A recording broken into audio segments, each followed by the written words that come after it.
Om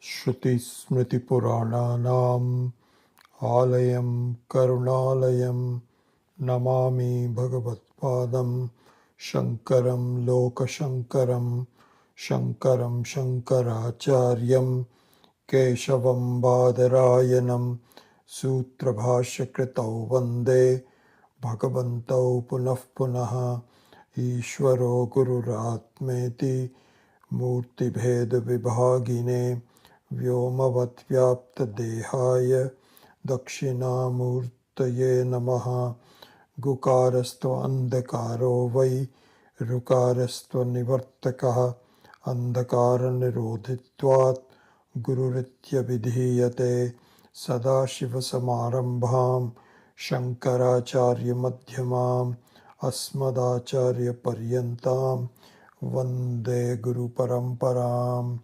Om Sahana Vavatu Sahanao Bhunaktu Sahaviryankaravabhai Tejasvina Vadhitamastu Ma Vidvishavahai. Om Shanti Shanti Shanti. Ahamasmi Sadabhami Kadachit Nahamapriyaha Brahmaiva Aham Tatas Siddham Satchidananda Lakshanam.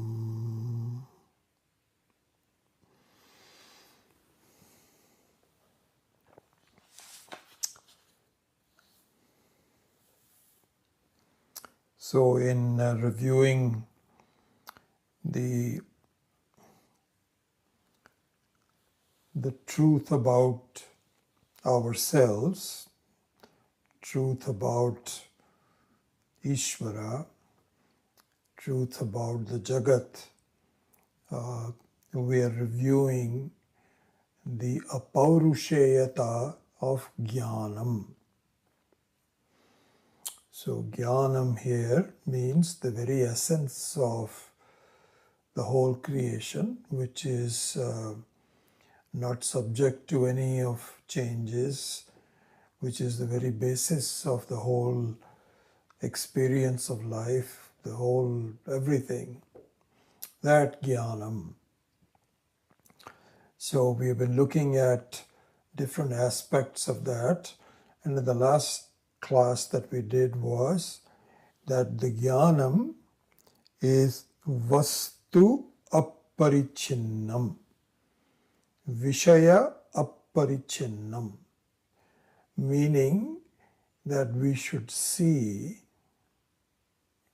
All of this is really prelude to our seeing very, very clearly that I am really not limited by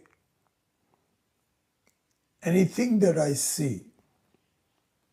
Vishaya means that one which is experienced, one which is seen. Really speaking, Vishaya means not just seeing, but seeing things that bind me. That is the real meaning of the word Vishaya, if we want to just digress for a minute and look at that. So, if I see things that don't really concern me, then it has one relationship to me. But if there are some conclusions about the Vishaya that it is limiting me, then it becomes the true meaning of Vishaya.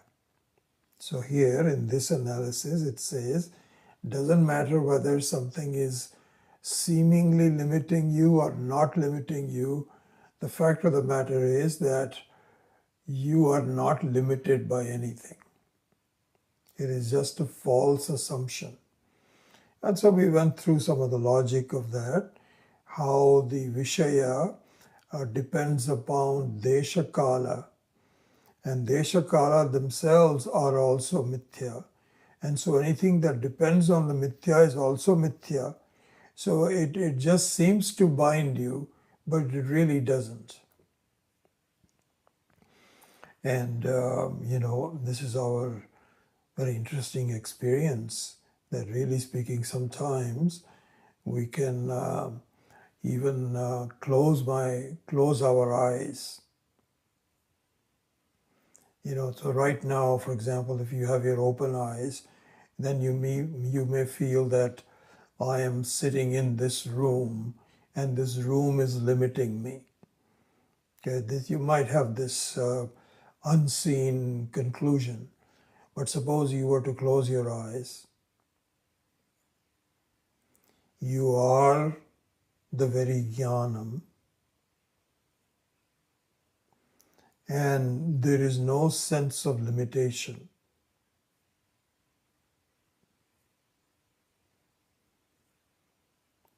And this is underscored repeatedly and completely by the experience of deep sleep. You see here, when you close your eyes, you may have a partial independence from things that you see, momentary, specific. And it's very possible that suppose you have a body pain, then by closing your eyes, you still have the experience of the body pain. So in this instance, the body pain still limits you, conditions you. But in deep sleep, Ishvara, just look at Ishvara's srishti. In deep sleep, this sense of not being limited by any Vishaya is complete and nearly total. Nearly complete and nearly total. Nearly means the only thing that is left is that the deep sleep is also an avastha. It is also a specific place. So there's no jnanam that tells you that this is, I am free. That's the only thing that is keeping you. Otherwise, the deep sleep, the sense of being limitation by Vishayas is complete. So even if you have a body pain, even that also disappears. Amazing.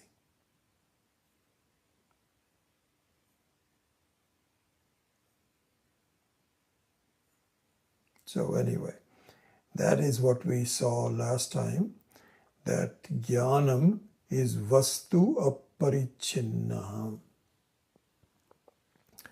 So now this leads to the next topic today, which is,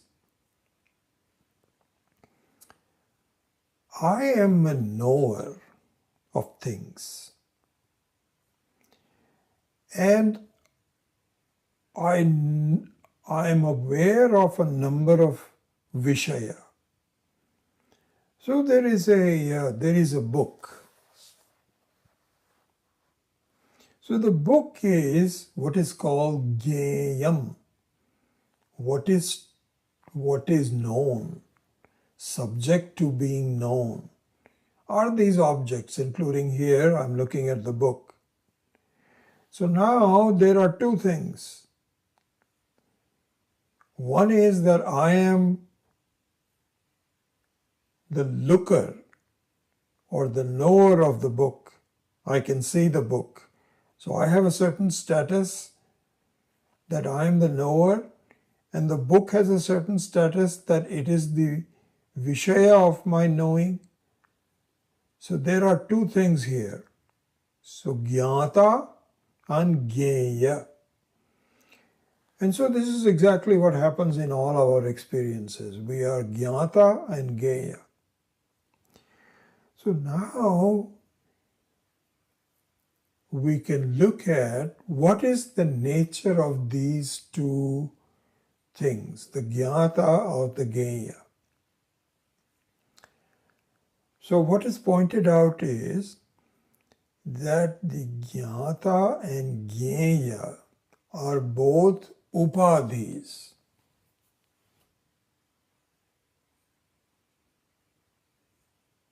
Jnanam is aupadikam, aupadikasya aparichinna.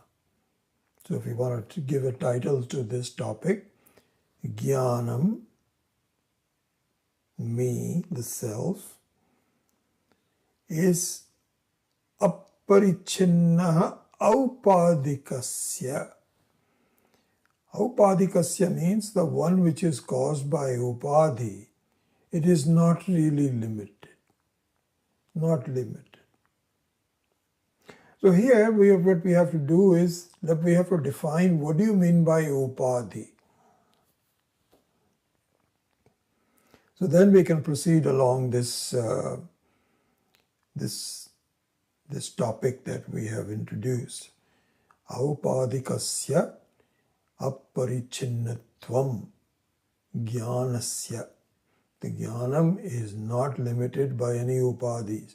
So what do you mean by an upadhi? So the upadhi is a very particular technical word that we must understand very, very well.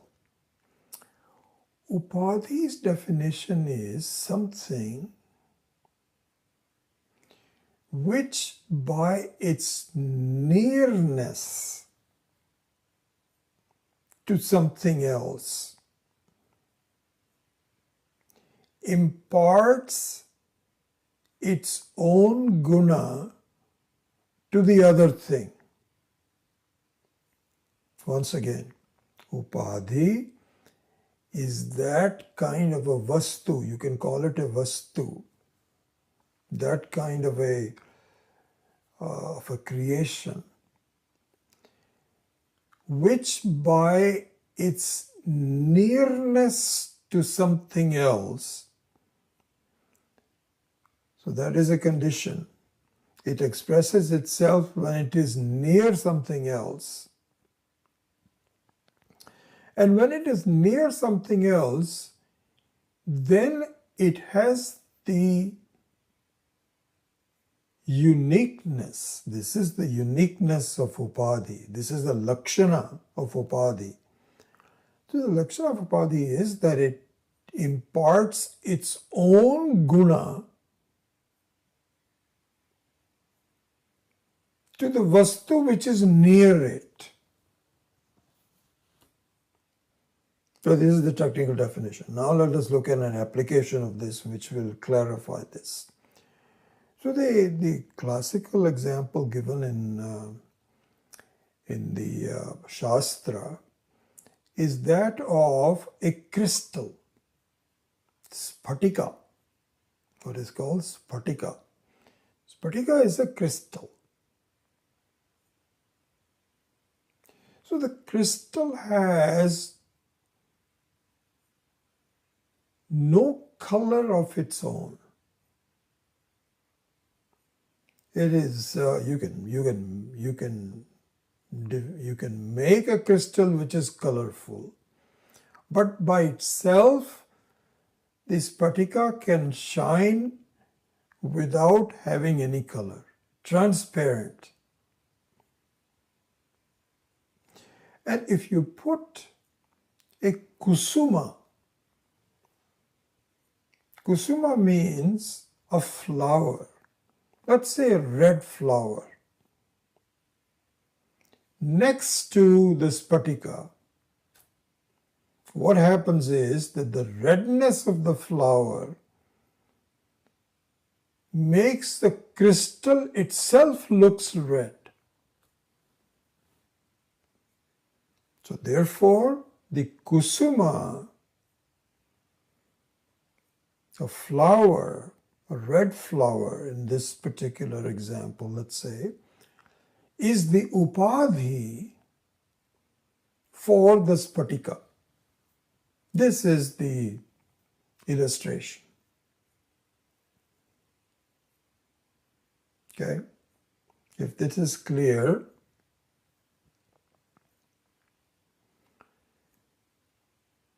then we can say a gyeya, something which is seen like a book.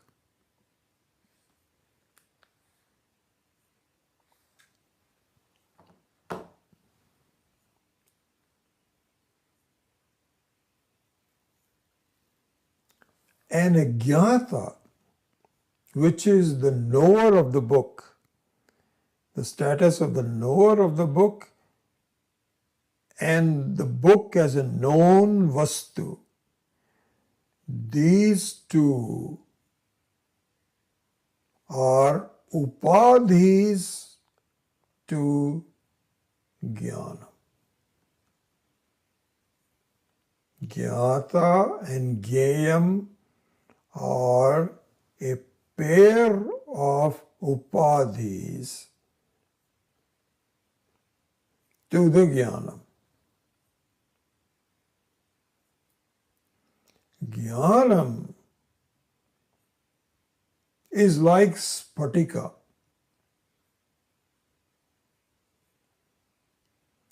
It is nirguna, nirakara.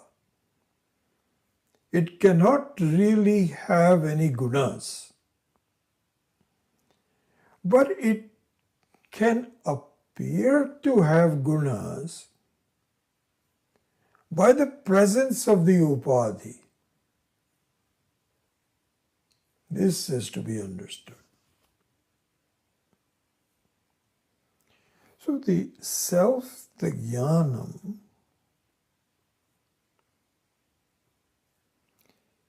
does not become the jnata.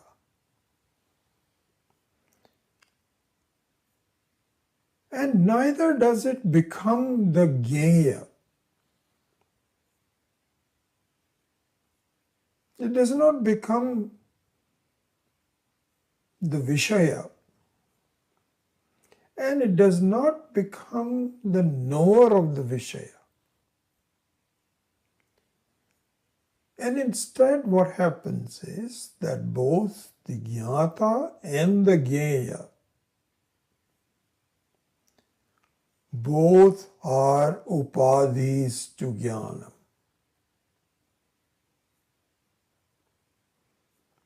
So that means now we can see the statement, the veracity of this statement. Jnanam is aparichinna, free from upadhis. It may appear to be changing, but it really doesn't change. And any kind of a change is simply a projection, a superimposition, if you may. You can use some words like that. Just like the kusuma's redness is a projection or a superimposition upon this spatika. Similarly, the jnata and jnayam are simply superimpose their gunas to jnana.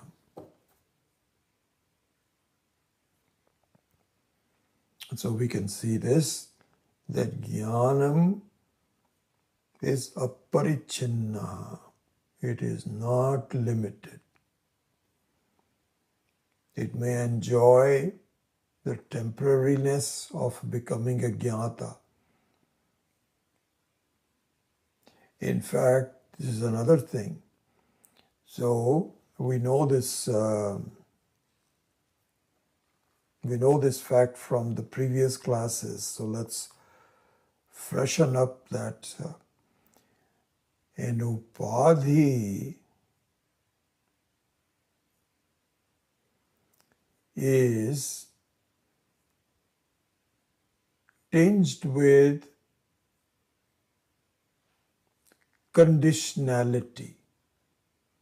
It must have some relevance to something else. Anything which has conditionality is an upadhi, which is mithya. Upadhi means it is mithya. Even in the case of the Spatika and Kusuma, we are talking about the Vyavaharika Sat. So there we are not talking about mithyatvam. Both seem to be equally relevant to each other. But from the standpoint of, you can even see this, that the Spatika is paramarthikam, in the sense that it doesn't change. Even when it appears to change, it doesn't change.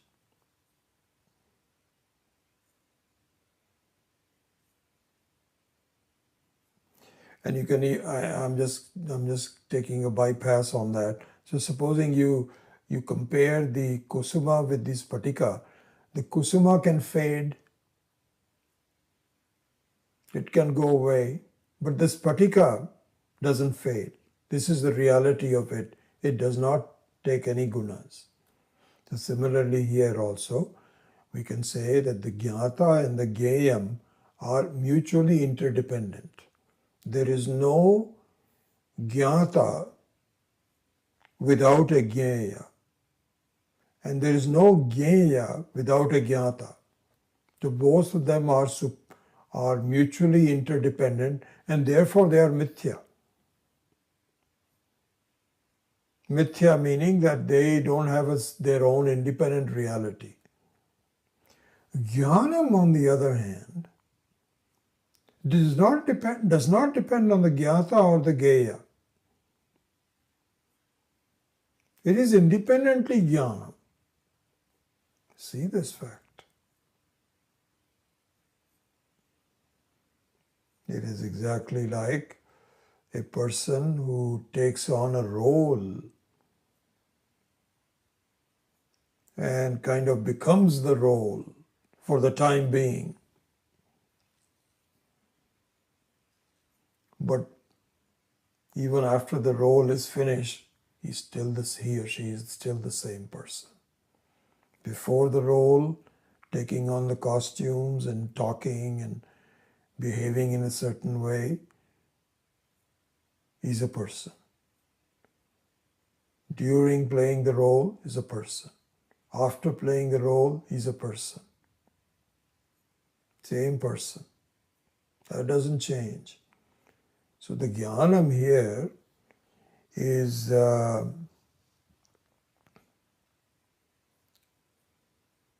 not affected by the upadhis. This needs to be seen. This is the problem. What we came to see is that we have never really done the vichara. Vichara is the mother of freedom. We have not done the vichara. We haven't had the samagri for the vichara. We don't know how to do vichara. This is what the Shastra provides. And because I have not done the vichara, then I just go ahead and take myself as the jnata. I'm a jnata of this, I'm a jnata of that, so this is what I'm really involved in. But if we really do the vichara, we will find that I don't become the jnata. And I should see that I become the jnata as much as I become the jnaya. Yeah, that's another very wonderful thing to see. So, in my ignorance, I glom on to the fact that I am a jnata. And the jnayas become my experience in life. Whereas the fact of the matter is that the jnanam that becomes the jnata is the same jnanam that becomes the jnaya. There is no difference between jnata and jnayam. Both of them are equally false. This we have to see through vichara, slowly grasping it, which leads to total freedom, moksha, complete freedom from any change, freedom from death even. Certainly all the intermediate points, my sadness, my sickness, all of that is gone. If I understand the vichara that jnanam is independent. Because old age and sickness also is jnaya.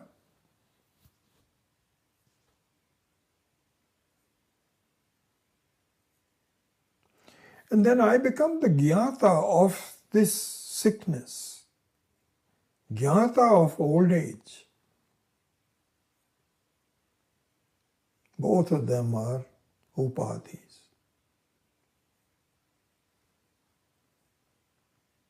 Aupadhikasya aparichinnatvam na. This is the vichara that we have to do.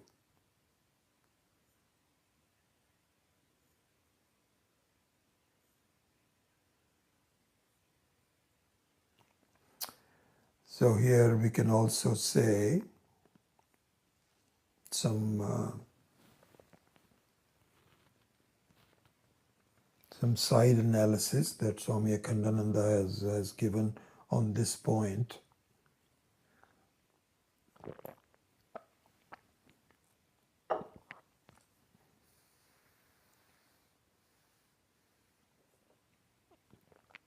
So let's look at those. Interesting.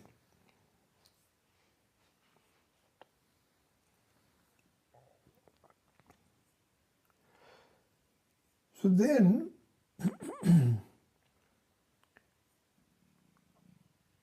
all the vishayas that I experience, things, let's ask the question, are they outside of jnanam or are they inside of jnanam? And you can apply the same thing to the jnata.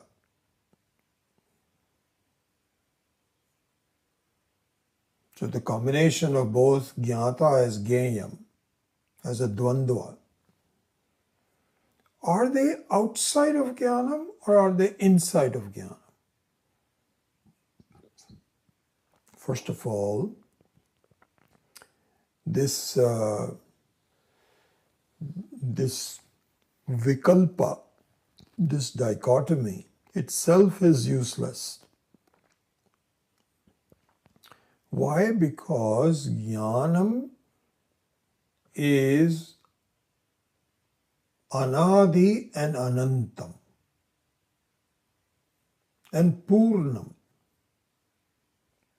And the closest analogy to that is chidakasha. Let's say even akasha. Leave aside the chit aspect of it. Just the akasha. Like the space. Space is anadi, ananta, purna.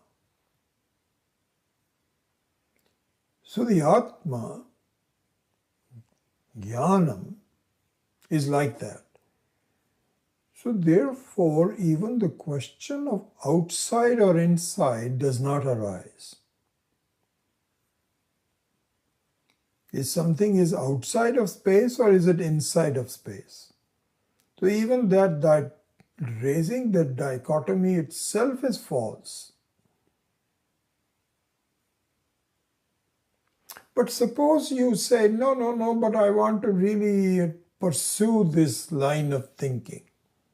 Okay, all right, fine. So now the question is the Vishayas that I'm talking about, Jnata and the Geya, both are Vishayas. Are they inside of Jnanam or are they outside of Jnanam? If they are outside of Jnanam, then there is no connection between Jnanam and outside of Jnanam possible. No connection. Because any connection is also Jnata or Geya. You can say, abhasaha, chitta abhasa. I don't want to get too technical. I think we'll do that some other time. But you can say a reflection. The reflection is also a Geya. I can see the reflection. So what is the connection between, is it outside the Jnata? Is the reflection outside the reality?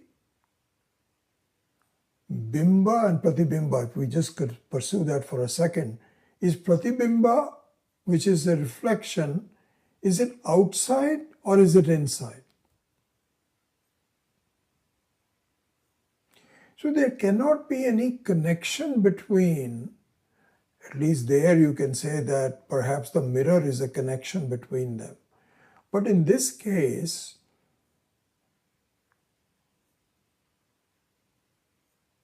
so you can say Akasha is a reflection inside the Akasha or outside the Akasha.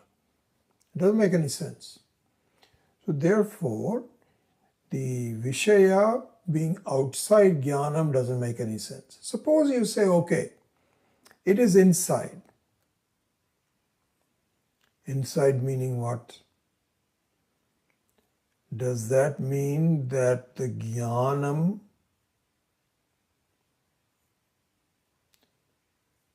has a relationship of pervader and pervaded?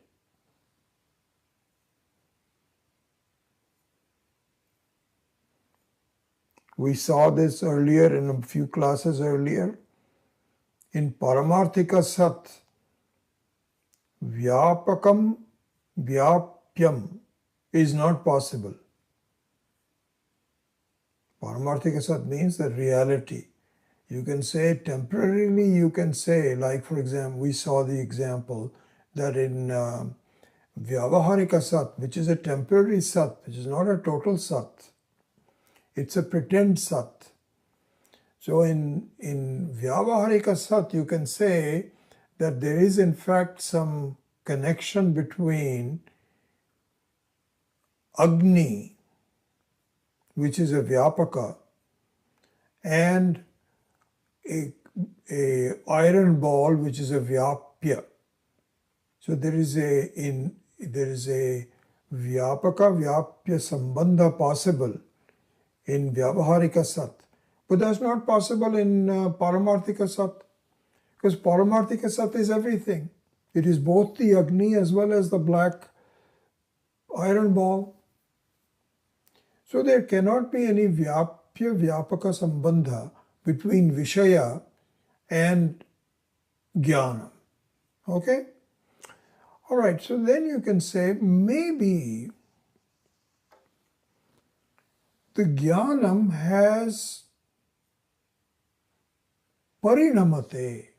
Maybe it has become Vishaya. Parinama Karanam. That also doesn't make any sense. Why? First of all, something which is Sat Swarupa, Ananta, Anadi, Nirguna, Nirakara, cannot have Parinama. It's not Parimana, Parinama. Parinama also is only possible in Vyavaharika Sat. So the milk can become yogurt. That's called Parinama. One state changes itself to become another state. That's okay there. But that cannot happen in Paramarthika Sat. And Parinama also means that there is some change. Not possible in Jnanam. So all we can say is that the vastus that appear as Vishaya, including the Jnata, the status of the Jnata and the status of the Jnaya, both are Kalpita. Both are just, they are anirvachaniya. They don't have any satta. Like any kind of an ornament, you cannot say there is no satta, there is no truth to it. It appears to be the truth, but really speaking, it is kalpita. Vacharambanam namadheyam mrittika ityeva satyam. These are namamatram. You can say this is a ring. In fact, it is nothing but gold itself. The ring is just a superimposed name. So similarly here also we can say that all the Vijnata and Geyas are Kalpita. Kalpita here means they are Vivarta. So we should know those technical terms very well by now. Vivarta means, as you know, the definition of Vivarta is Swaswarupa Apparityagena Rupantara Apatti Yasya. Swaswarupa Apparityagena Rupantara Apatti, it is Vivarta iti Kathyate. That is the definition of Vivarta. Vivarta means that without giving its original form, so this is the example of the gold and the ornaments, or clay and the pots, that without giving up its original form, it appears to take another form. Parinama, on the other hand, is just the opposite. Swaswarupa Parityagena, by giving up its original form, it takes up a new form. That's called Parinama. But in Vivarta, it is Swaswarupa Apparityagena. Without giving up its own form, it appears to take a new form. Means it never really became a new form. It's just Namamatram. So in conclusion, we can say, Jnata, my status as a knower, seer, feeler, toucher, and all those, smeller, and its corresponding Vishaya are Vivarta of Jnana. Kalpita. Vivarta and Kalpita are both, I think they are both, there is a slight difference in their definition, but that they can be interchanged. Yeah, in fact, I think every time you look at vivarta, you can say that's kalpita. Kalpita means it is just imagined. That's all. It's very much like, suppose I give you 500 rupees and then you give up. This is exactly how the math is explained to young children. That suppose you are given $500. Got it? And the person says, no, but I don't have $500. No, just imagine. Okay, kalpita. You have $500. All right.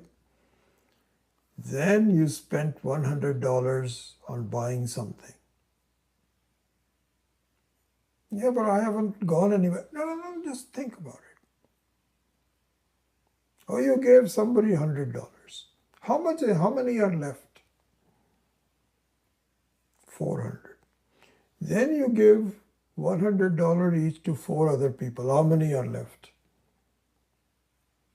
0. You started with $0. You superimposed $500, and then you finally gave out all the $500, and you're back to where you were. This is exactly what is called kalpita. So, exactly what happens is that my status as a jnata and a gyeya are kalpita. They are superimposed. They are not real. Okay. So that is that topic. What the topic was that jnanam is aupadikasya aparichinnaha. All right? So that topic is now over. Let's go to the next topic.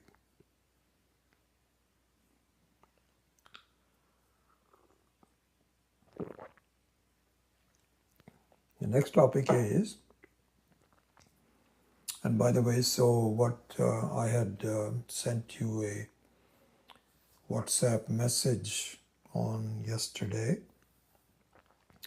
is that we will wrap up this review of the topics pertaining to Jnanam in today's class and next week's class. And those will complete this section of the Advanced Introduction to Vedanta. And then after a pause, we will begin the Karika, Mandukya Karika. And so I will announce all of the details about it. So I think that what I will try to do is to give an introduction to the, I'm looking upon, I'll go over this in more detail. I'm just giving you a quick summary of that. I'm looking upon the study of Mandukya Karika in this particular session that we are going to do, not as an introduction to a text. In fact, this will be a complete review of Vedanta. And in that sense, the current classes on Advanced Introduction to Vedanta will form as a beginning point of it. And for those of you that have really gone through this, will be a little bit more well-informed when we begin the Karika. But even if you don't, this is what I'll expand on. So this should not be looked upon just as, I'm studying Mandukya, and where is it, what are the mantras. That's just a backdrop. This will be a very thorough course and will take quite a while to do. And I would like to get people to register for it. This is like a course, online course. Anyway, I'll talk about that in more detail later on. So, In this class and next class, we will summarize the topics of Jnanam, which is the very basic of what the course will be all about. So the next topic we will do is what is the cause of Jnanam.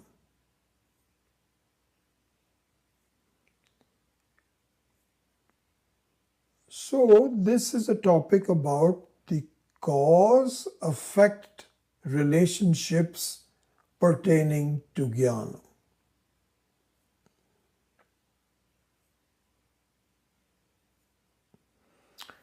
So you can give this definition to this topic. Jnanam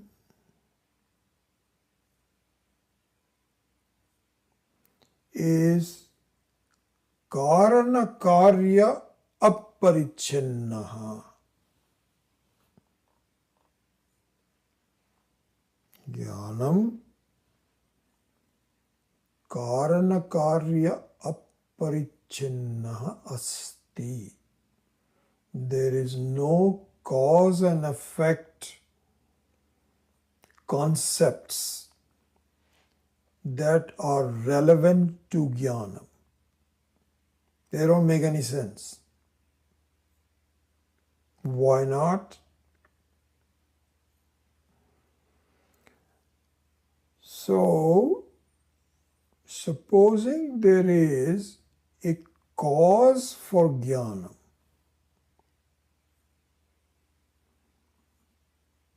so let's think about that. A cause for Jnanam.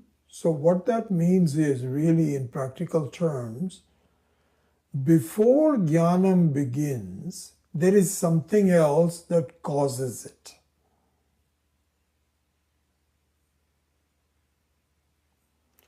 So what this really means, that for you to pursue Karana Karya concepts, you must admit that Jnanam began.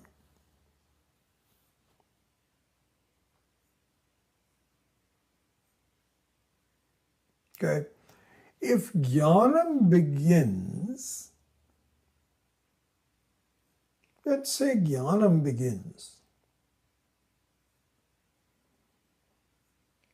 So before Jnanam there must be something else. What is that?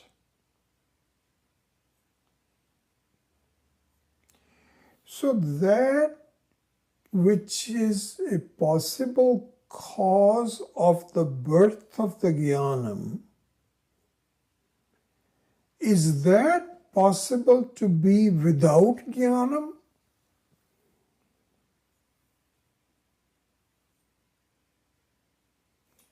So for the birth of anything, we need Jnanam.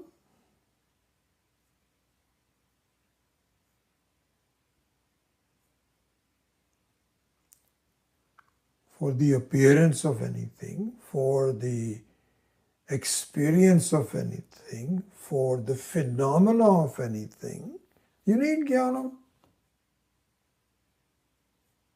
Here, from time to time, if you want, you can substitute the word Jnanam from consciousness. So there must be Chit Swarupa, consciousness, for anything to happen.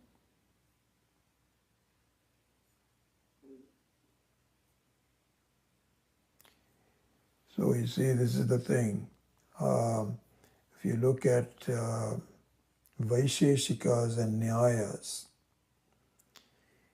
they might postulate that Jnanam comes from particles. This is what the modern science is also trying to look at.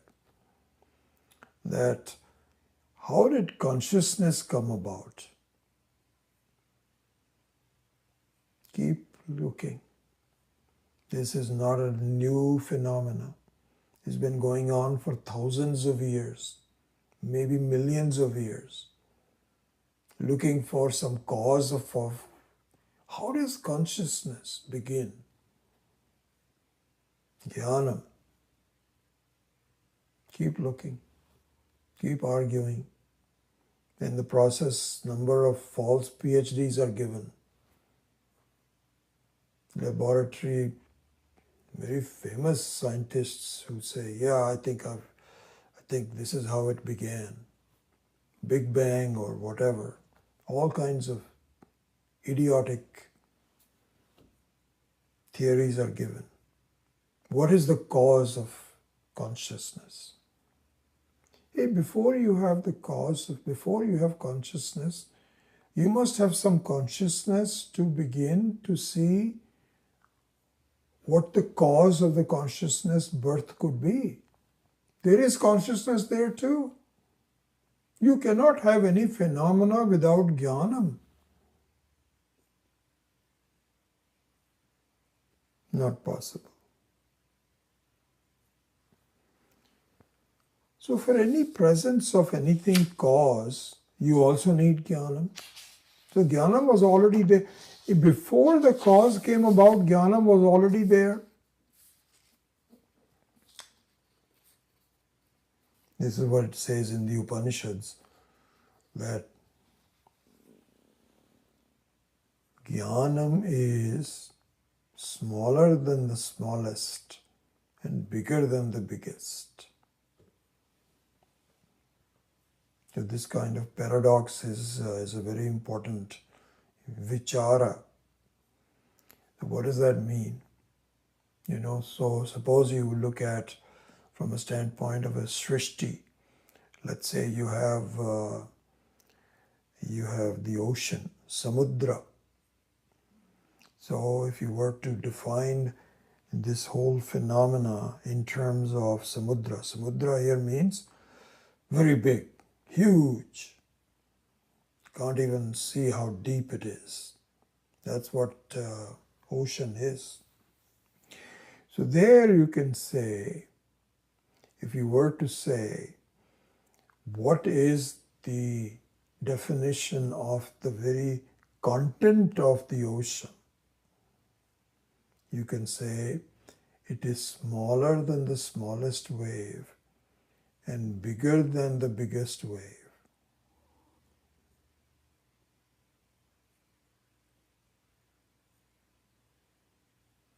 Accurate, because the water, before there is a smallness of a wave, there is water. You cannot define the smallness without the very content which is the water. Similarly, if you cannot say that the biggest wave is the biggest entity, because the biggest wave also is water. So by this paradox, what you mean is, you are not talking about this smallness and bigness of the wave. We're talking something beyond that. So similarly, jnanam was already there before the cause came up, possible cause came up. There's no cause, because jnanam is causeless. But suppose you postulate a cause. To even postulate a cause like a smallest wave, there must be already water. There must be jnanam already before the cause.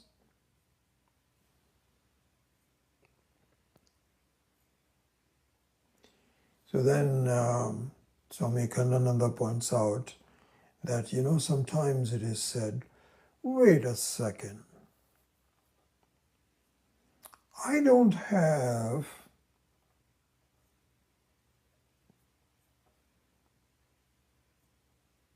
jnanam. I don't have the jnanam. This jnanam that you talked about, which is, I don't have the jnanam of the jnanam. I don't have the knowledge of this jnanam that you talk about. And if you say, okay, but you know what you need to do is to purify your mind. Antakarana Shuddhi. Now, Karana Shuddhi means what?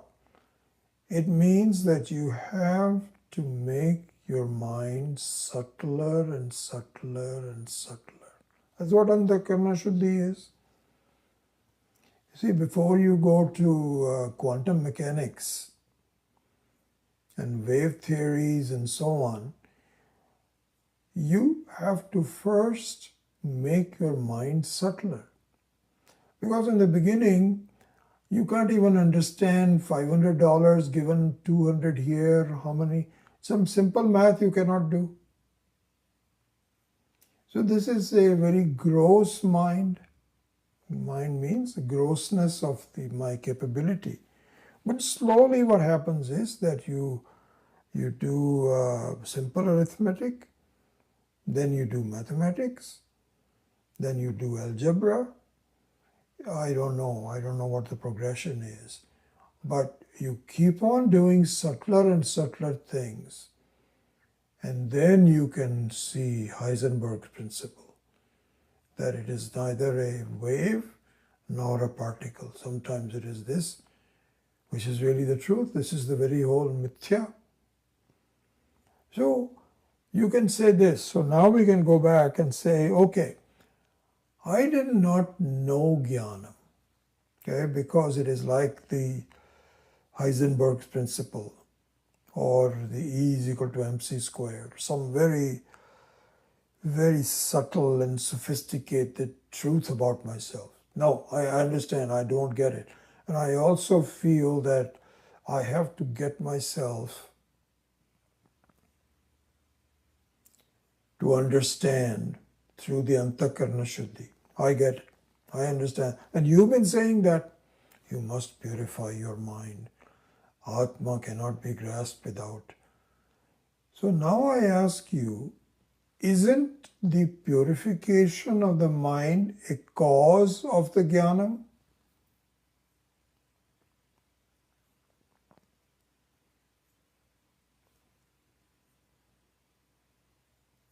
Antakarana Shuddhi Jnanasya Jananim Kim? Isn't the Antakarana Shuddhi the mother? Janani here means mother of the Jnanam. Because before I have Antakarana, I'm looking at it from my standpoint, that I don't understand Jnanam until I purify my mind. So that means the purification of the mind is the cause? No. Because even for the purification of the buddhi, you need jnanam. What is buddhi? What is purification? What is the experience? It's all nothing but jnanam, jnanam, jnanam. So there cannot be a cause of jnana. What we might admit to, if you want to force this issue, is vichara is the janani of jnana. Vichara. Really speaking, Antakarana Shuddhi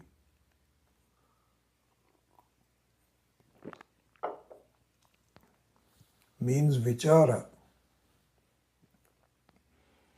Well, now you can say vichara is, so you say, but aren't you violating your principle that there is nothing, there is no cause, there's no karana karya bhava. Now you're saying vichara is a karana. We can say it because you are the jnanam. And if you kept pretending you are not the jnanam, You have to think about it. If you want to call that as a cause, go ahead and call it as it is causeless. Why? Because even to do vichara, jnana was already there. It is not parichinnaha, it is sarvagataha.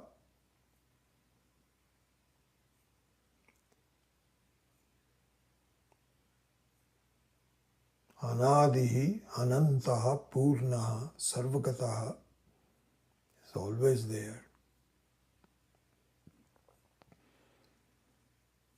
It is the very sunshine. But if you want to close your windows for a while and pretend this is dark because you want to sleep for a longer time, fine, go ahead.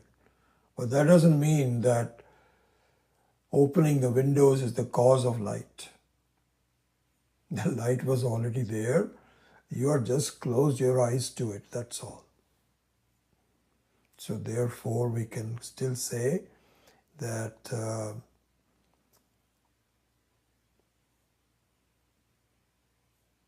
there is no karana karya bhava in jnana.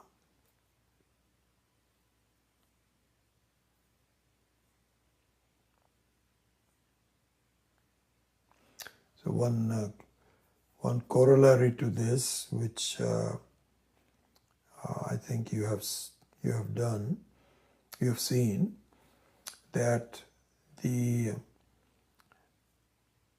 jnana vritti,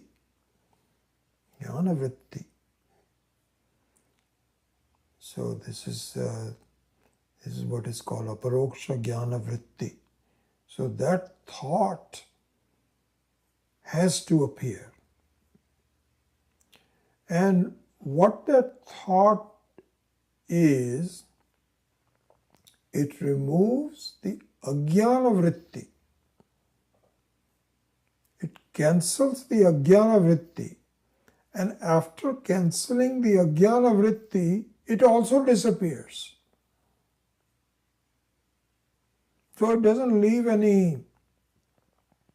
anything behind. There's no phala. There's no result left behind. One can argue why not, because the result behind is, the result behind is that I am the aham brahmasmi. That is the result. So we say, oh, I'm sorry, it is praptasya prapti. You're already Brahman.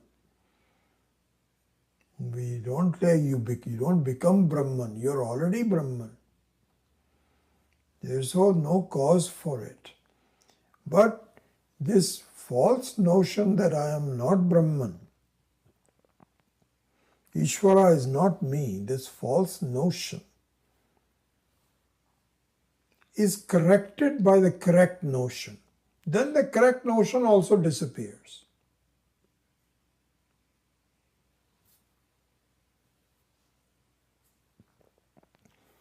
So both, because if the correct notion leaves behind something, then it will become Dvaita. Because then Jnanam will again see, this is the phalam. I can see the phalam. Hey, you are the whole thing. There is no separateness from it. So no, Jnana Vritti doesn't leave any phalam. All it does is destroy the false notion that I am ajnani. I am an ajnani. This is a false notion. Moksha is swatasiddha. It's already there. You don't create moksha.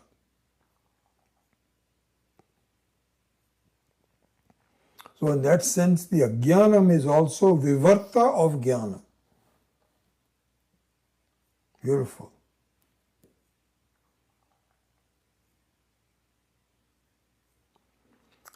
I think I will probably spend a few minutes looking at the next topic and then we will close this class. I'll try to keep it very brief.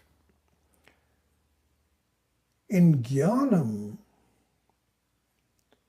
there is no paroksha or aparokshata. Jnanam is parokshata, aparokshata, aparichinnaha. It is not subject to paroksha and aparoksha. So what is paroksha and aparoksha? Paroksha means one which is away from you.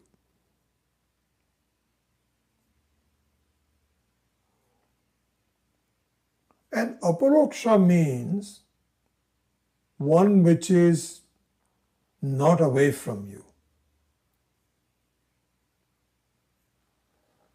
It should be seen that jnanam can never be paroksha. And similar to jnaya and jnata, the concept of parokshata and aparokshata also are mithya. Why? Because, just look at this. Supposing you say something is very far. I don't know something. I don't know something which is very far. Don't you know that you don't know that this is very far? Where does that come from? That is your jnanam. So, aparokshata or parokshata is also subservient to jnanam. In fact, you cannot even begin to stipulate that this is paroksha unless you have jnana. Is what we have to see.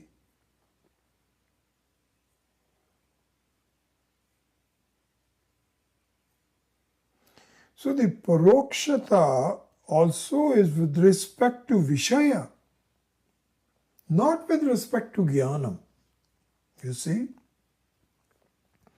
That you can say this is very far. I don't know that. Right now I can't see San Francisco. It's too far.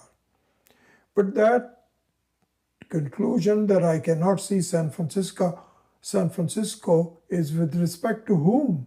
To me, the Jnata sitting here at this point. But for someone sitting in San Francisco, there is no parokshata, that is aparokshata.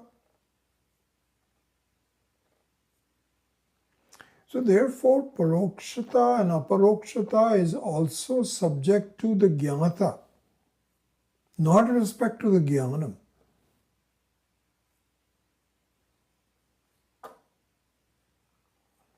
So that means Jnanam can never be away from itself.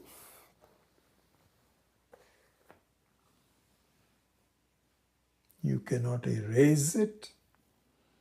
You cannot subject it to anything.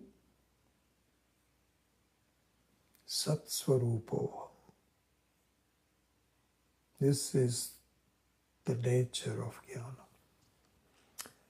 So with that, I will wind up today's class, and there's 3 or 4 other remaining items that I'd like to go over very quickly, and on this topic of jnana, and we will cover that a week from today. So with that, let me close the class with a prayer. Om Asatoma Satgamaya Tamasoma Jyotirgamaya Mrityorma Amritam Gamaya. Om Purnamadav Purnamidam Purnat Purnamudachyate Purnasya Purnamadaya Purnameva Vashishyate. Om Shanti Shanti Shanti. Harihi Om Shri Gurubhyo Namaha. Harihi Om.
Keshav, yeah, thanks for reminding me. We were going to do it when we had the in-person classes, but let's find a time to get together to look at your presentation.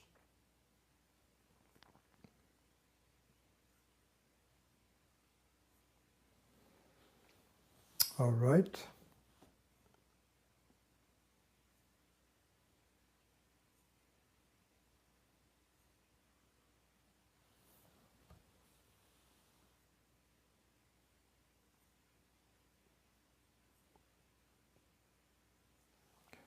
Okay, I don't see any other questions or comments. So with that, I will take your leave and hopefully we'll see you next Saturday. Hari Om.